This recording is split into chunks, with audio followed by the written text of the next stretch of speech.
नूटिमा hospital में सोमवार को हुए हंगामे के बाद अब मरीज मेरा नाम अरुण मिश्रा है अस्पताल के चिकित्सक एवं और प्रबंधक मैं गंगानगर उनके में सामने रहता आ हूँ। गए हैं। मैं पिछले 2 दिनों से लगातार एक प्रकरण देख रहा हूँ कि जिसमें अतुल प्रधान, जो कि सपा विधायक हैं सरदना से, न्यूटिमा हॉस्पिटल को लेकर के उसके ऊपर तरह तरह के आरोप लगा रहे हैं। मैं ना तो व्यक्तिगत तौर पे अतुल प्रधान के खिलाफ कुछ कहूँगा और ना ही व्यक्तिगत तौर पे न्यूटिमा के पक्ष में या विपक्ष में कुछ कहूँगा। सिर्फ अपना अनुभव शेयर कर रहा हूँ। मेरे परिवार में 4 लोग हैं जो पीछे 3 सालों में लगभग 9 बार इस अस्पताल में एडमिट हुए हैं। रिसेंटली अभी लास्ट सर्जरी मेरी हुई है। मेरा ACL रिपेयर हुआ है न्यूटिमा में, डॉक्टर HK डोगरा ने किया है। जहाँ तक ये बातें कही जा रही हैं कि दवाइयाँ यहीं से ख़रीदने के लिए दबाव बनाया जाता है, बिल्कुल गलत है। डॉक्टर पर्चे पे दवाइयाँ लिख करके नर्सिंग काउंटर से मिलती हैं, दवाइयाँ तीमारदार लेकर के आता है, सिर्फ इस अस्पताल का स्टाफ उन दवाइयों को लगाता है। अतुल प्रधान का ये सिर्फ न्यूटिमा अस्पताल को लेकर के ही नहीं, अन्य और भी अस्पतालों को भी लेकर के इस तरीके के या अन्य और संस्थाओं को लेकर के जहां उनकी दादागिरी और तानाशाही नहीं चलती है, वह एक भ्रामक विवाद उत्पन्न करने की कोशिश करते हैं। न्यूटिमा हॉस्पिटल मेरठ के लिए ही नहीं बल्कि पश्चिमी उत्तर प्रदेश या मैं ये कहूँ पूरे उत्तर प्रदेश के लिए एक वरदान सिद्ध हो रहा है। इस अस्पताल ने मरते हुए लोगों को ज़िंदगियाँ दी हैं, जो लोग अपनी ज़िंदगी से हताश हो चुके थे उन्हें जीवन दिया है। मैं अपने इस वीडियो के माध्यम से अतुल प्रधान से सिर्फ इतना कहना चाहूँगा कि अतुल जी, यदि मेरठ को कुछ अच्छा नहीं दे सकते हो तो जो अच्छा हो रहा है उसकी छवि को ख़राब करने का काम ना करें। ये राजनीतिक अखाड़े में अच्छी लगती है, राजनीति को किसी की ज़िंदगी के साथ ना जोड़ें। धन्यवाद। मैं राजीव रस्तोगी यहाँ का CEO हूँ और मेरी अतुल प्रधान जी से पर्सनल बात होती थी। इनके यहाँ से हर दूसरे तीसरे दिन किसी न किसी आदमी के पैसे कम कराने के लिए आता है और मैं करता था, क्योंकि चलो जो भी बेस्ट पॉसिबल हो सकता था है मरीज के लिए भी और उसके लिए भी। इनको जो परसों का प्रकरण हुआ है, जब वो यहाँ पर आए, मेरे से कंटिन्यूअस फोन कॉल पे थे और इन्होंने मेरे से वो कह रहा था नहीं है। अगर मरीज का चक्कर था तो ये वहां पे जाके बैठ क्यों गए दवाई वाले के सामने है। और हमारा हॉस्पिटल जो है, दूसरी चीज, हमारा hospital NABH fully accredited hospital है, जो इंडिया में सबसे बड़ा क्या कहते हैं स्टैंडर्ड है पूरे उसका, पूरा हॉस्पिटल की रनिंग का। हमारे यहाँ कोई काम ऐसा नहीं हो सकता जो गलत हो। और ये सब जो जितनी भी चीजें ये लोग बोलते हैं, ये सिर्फ हैरेसमेंट है। आप इनकी बात नहीं सुनो तो गुंडागर्दी करेंगे, आप इनकी बात नहीं करो तो आपको धमकाएंगे। आप लोग बहुत अच्छा करते हैं। अगर हम अच्छा नहीं करते, खत्म करते हैं आप लोग, एक अड्डा बन गए हैं आज के टाइम पर। अगर हम अच्छा नहीं करते, आप एक चीज बताओ। आप अच्छा करते हैं तो मैं अपनी बहन जी मेरे को बोलने दीजिए। हॉस्पिटल से नहीं लेके जाते है अगर एक चीज बताइए, अगर हम अच्छा नहीं कर रहे होते पिछले 7 साल से, क्या हमारा हॉस्पिटल फुल रहता? हमारा NICU, PICU, किडनी, हमारे पास कार्डियोलॉजी के मेदांता के डॉक्टर हैं, सब इतने वो है। MICU में जाके कोई भी देख ले, अगर if it is not at par with Max New Delhi. हम हर तरीके से अच्छा करना चाहते हैं कि मेरठ का मरीज को बाहर ना जाना पड़े, और कुछ तत्व ऐसे हैं जो हमें इस काम आगे बढ़ने से रोकना भी चाहते हैं और हम खुद नहीं इंटरेस्टेड हैं। ऐसी सेवा और ऐसी काम करके क्या फायदा जिसमें गाली सुने। और आज दिवाली आने वाली है, रात के 8 बजे बैठ के हम यहाँ पे वो कर रहे हैं, और ये सब शर्म की बात है। चल यहाँ पर। और एक बड़ा अच्छा डॉक्टर शालीन शर्मा यूरोलॉजिस्ट हूँ मैं, और बहुत अच्छा तरीका है, एक बहुत ही सस्ती नेतागिरी का, कि आप अपने क्षेत्र के मरीज को यहाँ भेज दीजिए और आप उस मरीज से कहिए कि तू अपना इलाज बहुत बेहतरीन तरीके से कराता रहे और तुम डिलक्स कमरे में रहना और तुम पैसे मत जमा करना। मेरठ में इस तरह का माहौल नहीं है जैसा दिल्ली में होता है कि आप जब तक पैसे जमा करोगे उसके बाद आपको दवाई नहीं दी जाएंगी। वो सिस्टम नहीं है। हमारे यहाँ मरीज के 2 लाख, 3 लाख, 5 लाख रुपए भी अगर उधार हो जाते हैं, उसको फोर्स नहीं किया जाता कि तुम्हें पैसे जमा करने हैं, और उसे नहीं कहा जाता कि तुम्हारा इलाज बंद हो जाएगा। ये हमारी शायद गलती रहती है। उसके बाद छुट्टी के टाइम पे पूरा इलाज हो गया, अब मरीज की छुट्टी होनी है।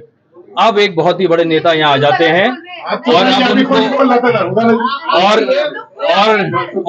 और जो है छुट्टी के टाइम पे आकर वो कहते हैं डॉक्टर साहब ये तो बहुत गरीब आदमी है ना। छुट्टी के टाइम पे तो मेरा ये कहना है कि जिस मरीज का 2 महीने से इलाज चल रहा था, तो पहले क्यों नहीं ये पता लगा कि इलाज गलत था या दवाई गलत तरीके से मना, या हमारे नेताजी पहले क्यों नहीं आए? छुट्टी के टाइम पे आकर के कहते हैं डॉक्टर साहब ये तो बहुत गरीब है, 5 लाख का बिल है, ये तो 2 लाख रुपए देगा, 3 लाख रुपए माफ कर दीजिए। अरे अगर नेताजी को इतना ख्याल है तो मैं कहता हूँ 1 लाख रुपए मैं दूंगा, 1 लाख रुपए नेताजी दे दे। भाई सही बात है कि नहीं है?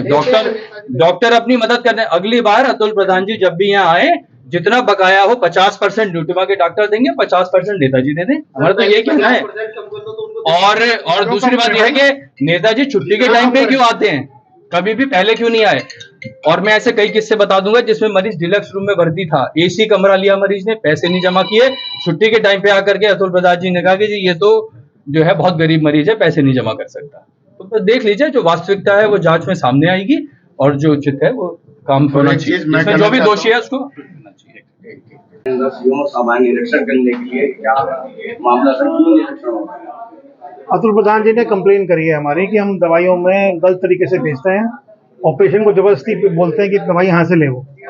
ऐसा कुछ नहीं है। हम पेशेंट सीएमओ साहब आए थे, उन्होंने चेक करी और चेक करके हमें लगता नहीं कोई गलती पाई गई। जैसा कि सुबह हमने इंक्वायरी में बताया था, वैसे ही हम दवाई देते हैं पेशेंट को।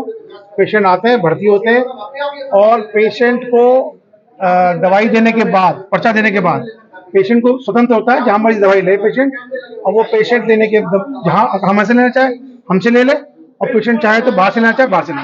हम किसी पेशेंट को बाध्य नहीं करते कि वो दवाई हमारे यहाँ से ले।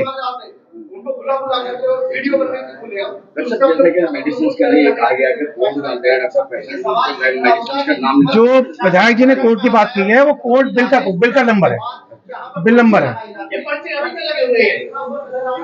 है और बिल का कोई जो अगर हम डिटेल मांगेंगे तो पेशेंट डिटेल देना चाहिए। और अभी जो कंप्लेन कर रहे हैं वो भी उनकी समाजवादी पार्टी की नेत्री हैं जो कि आई है, जो कंप्लेन कर रही हैं, जिनके मरीज 1 महीने पहले छुट्टी होकर चला गया था और ये इम्प्लांटेड पेशेंट है, उससे कोई मतलब नहीं। जो एक्चुअल पेशेंट है वो आया ही नहीं यहाँ पर। जैसा कि मुख्यमंत्री साहब ने भी ट्वीट किया है, उसके बारे में क्या कहते हैं? ओके, मुख्यमंत्री जी ने ट्वीट किया है क्योंकि अतुल प्रधान जी माननीय विधायक हैं, उन्होंने ट्वीट कर दिया, हम जांच के लिए तैयार हैं, जांच में जो दोषी पाया जाए उसकी पूरी कार्रवाई की जाए। इस तरह की जो अलोकतांत्रिक और भीड़ तंत्र की जो राजनीति है वो बिल्कुल बर्दाश्त नहीं जाएगा डॉक्टर द्वारा। ये मेरा मुद्दा क्या था, वो क्यों आए थे यहाँ पर, क्या पूरा मामला है? माननीय अतुल विधायक जी हमारे के विधायक हैं। अतुल प्रधान जी ने एक शिकायत की थी, एक ट्वीट किया था, उसका डिप्टी सीएम सर ने संज्ञान लिया, तो उनका आदेश था कि 3 दिन के अंदर जांच कर आख्या दी जाए। अभी मैं आया था इनका एक सिस्टम समझने के लिए, जैसे आरोप लगाया कि वहां से हमको बाहर से दवाई नहीं लेनी दी जाती, तो उसको सिस्टम समझने आया, जिससे कि, और इसका मैंने वीडियो बनवा लिया है, जिससे कि उसमें कोई चेंज नहीं किया जा सके। कल एक बड़ी कमेटी बनेगी जिसके अंदर ड्रग इंस्पेक्टर होंगे, मेरे एक नोडल एसीएमओ होंगे और एक डिप्टी सीएम होंगे और एक मजिस्ट्रेट भी होंगे जो कि पूरी विस्तृत जांच कर मेरे को रिपोर्ट देंगे। इसके अंदर क्या वैसे कुछ कमियां पाई गई हैं क्या? इस फिलहाल तो अब बाकी जांच के उपरांत ही मालूम पड़ेगा। फिलहाल तो अभी प्राइमा फेसिया में कुछ कहने के उसमें नहीं, कुछ नहीं कह सकता। जैसे कि विधायक जी ने कहा था कोड लिखा जाता है, मेडिसिन का नाम नहीं लिखा जाता। बेसिकली जैसे यहाँ पे मैंने कंप्यूटर पे बताया, दिखाया उन्होंने, दवाई देने से पहले पेशेंट के हाथ में पूरा विस्तृत बिल होता है जो कंप्यूटर पे मेरे को दिखा, एक जैसे फॉर्मेट मैंने निकाल के देखा, उसके अंदर दवाई का नाम, दवाई के रेट, कितना उसके अंदर डिस्काउंट दिया जाता है तथा किसी को और कितना पैसा लिया जाता है, वो मरीज के हाथ में दिया जाता है। उसके पश्चात मरीज अगर चाहे तो कहीं बाहर से ले सकता है दवाई, एक जैसे नोटिस बोर्ड पे लगा हुआ है कि कहीं से भी कोई लेके जा सकता है। कुछ परसेंटेज मेडिसिन का कितने % लेस करके देते हैं? अलग अलग मेडिसिन का अलग अलग परसेंटेज मेरे को देखने मिला। कुछ चीजों के अंदर 5%, किसी में 10%, किसी 15% MRP के ऊपर उन्होंने उसमें दर्शाया। Thank you. धन्यवाद।